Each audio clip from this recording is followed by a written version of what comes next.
వర్షాలు కురుస్తున్న తరుణంలో ప్రజలకు సురక్షితమైన నీరు సరఫరా చేయాలని, పారిశుద్ధ్య పనులు మరింత మెరుగ్గా చేపట్టాలని నగరపాలక సంస్థ కమిషనర్ మౌర్య అధికారులను ఆదేశించారు.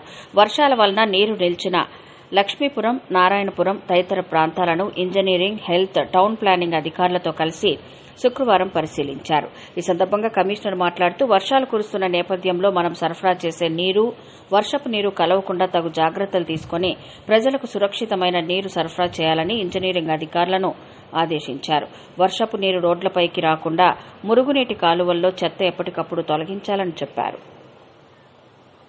ఎక్కడైనా వర్షపు నీరు నిలిస్తే అక్కడ దోమల లార్వాలు వృద్ధి చెందకుండా ఆయిల్ బాల్స్ వేసి దోమల నివారణకు ఫాగింగ్ చేయాలని అన్నారు. మెరుగ్గా పారిశుద్ధ్య పనులు చేపట్టి బ్లీచింగ్ చల్లించాలని తెలిపారు. సీజనల్ వ్యాధులు ప్రబలకుండా చర్యలు తీసుకోవాలని అన్నారు. అన్ని విభాగాల అధికారులు సమన్వయం చేసుకుని నగరంలో వర్షాల వలన ప్రజలకు ఇబ్బందులు లేకుండా చూడాలని చెప్పారు. మెయిన్ రోడ్డు పక్కనే చేపల మార్కెట్ ఉండడం వలన దుర్గంధం వస్తోందని ఫిర్యాదులు రావడంతో చేపల మార్కెట్ను పరిశీలించారు. మార్కెట్కు వెనుక వైపు ఉన్న ప్రాంతాలలోకి మార్చేందుకు ప్రణాళికలు సిద్దం చేయాలని ఇంజనీరింగ్ అధికారులను ఆదేశించారు.